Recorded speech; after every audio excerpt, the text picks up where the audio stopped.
Good afternoon, everyone. I am Holly Jarek, and I am Chair of the Intellectual Disability Committee for the American Healthcare Association.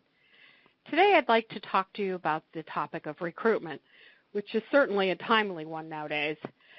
Recruitment is going to be one of our largest problems when we look at ICFs and when we look at SNFs, and it's really due to four factors at this point. The first one is the aging population.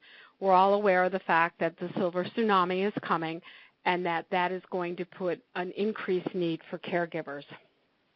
Also, we have an increased retirement of human service providers at this point in time. Within the next 10 years, we expect over 50% of the human service people to retire. We also have demands from state oversight agencies.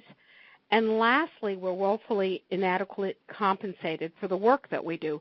Therefore, we find it difficult to recruit. As many of you have given me the example, you can make more money at Starbucks than you can taking care of people. This obviously causes a supply and demand calamity that we are starting to enter. As we started to look at recruitment, we've been trying to collect a few ideas that we'd like to share with you that might help in your overall plan. The first creative program that we came up with was the use of college students.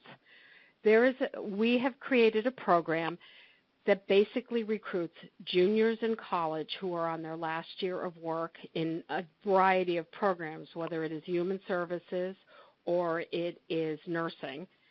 Top that off, we also have gone back to two-year programs and looked at students between their first and second year. Flyers go out to all the college programs. We accept applications starting in February for summer work, and we entitle it that way. We've looked at graduation dates. We make sure that we have only 1 week of orientation, which pretty much occurs after everyone has finished their exams, but they can also have a little time off. Then we bring the group in as a cohort. Bringing the group in as a cohort gives them a sense of identity for who they are. Therefore, they can it makes it a little bit more fun. And what we found over the last 2 summers is that group of students who have worked together for the summer have banded together. The benefit to the staff is staff are allowed to take summer vacations, where often they're restricted due to the lack of fill-in staff. The staff like it. The students like it. We've learned to sweeten the pot a little bit the second year by providing some specialty classes. You may want to do such things as, if they're in nursing, provide them some time with mentoring by a certain nurse. In human services, you may want to have them mentor with one of the administrators or the quality person to learn other roles within the facility. And both of these have brought people back. The last part of the program, which I think is very helpful, is to stay flexible with your hiring policies. We have been able to bridge the gap where we keep them on for 1 year after they leave so that they're allowed to come back during their holiday vacations. This has been very, very helpful during the Christmas vacation week when, again, staff like to have time off and you can get a few extra people to work the extra shifts. So you might want to try it. There's a lot of flexibility out there. You can go to your college programs, think of what type of students you may want to bring into your program. Bring some of them in for the summer, and then you can keep them on per diem with a commitment, and we keep them on for per diem 1 year, and then we terminate them, unless they'd like to stay full-time for you when they graduate. The next program that I'd like to look at is a program where we're about looking at recruitment outside of your geographic area. One of the things you may want to consider is, where else can I recruit? Your unemployment is either very low, you can't get anybody, and you're looking for some qualified staff. You may want to consider recruiting from other states or from possibly Puerto Rico. Puerto Rico has an extremely high unemployment rate with very well-educated people who are looking to come to the United States to work.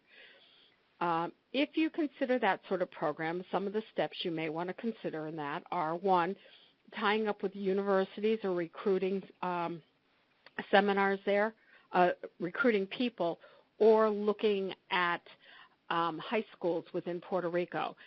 That's one area you might look at. The second area you might look at, you want to consider what would you do for housing and what would they do for transportation? Now, housing, obviously people need some place to come. You may want to consider providing them with housing. Do you have an extra wing that's open? Do you have staff that might be willing to take in a new employee for maybe a period of 6 months and give them a small stipend? These are all creative ways about thinking about bringing staff. On the staff side, you would need to make sure that they meet all your requirements prior to them coming. And also you may want to consider some sort of contract for a certain period of time that if you were willing to pay their flight, provide them with initial housing and give them 18 months to get on their feet and then establish themselves within the community. It certainly is more of a high-risk situation. It is a little bit more costly, but again, if your recruitment problem is if you're in so much need of recruitment, you may also want to consider this idea. I know a couple of facilities are trying it, and I would love to hear how you're doing. Again, if you have any other pearls that you would like to share with us, please contact us at the American Healthcare Association, and we'll make sure that we contribute them to this list. Thank you.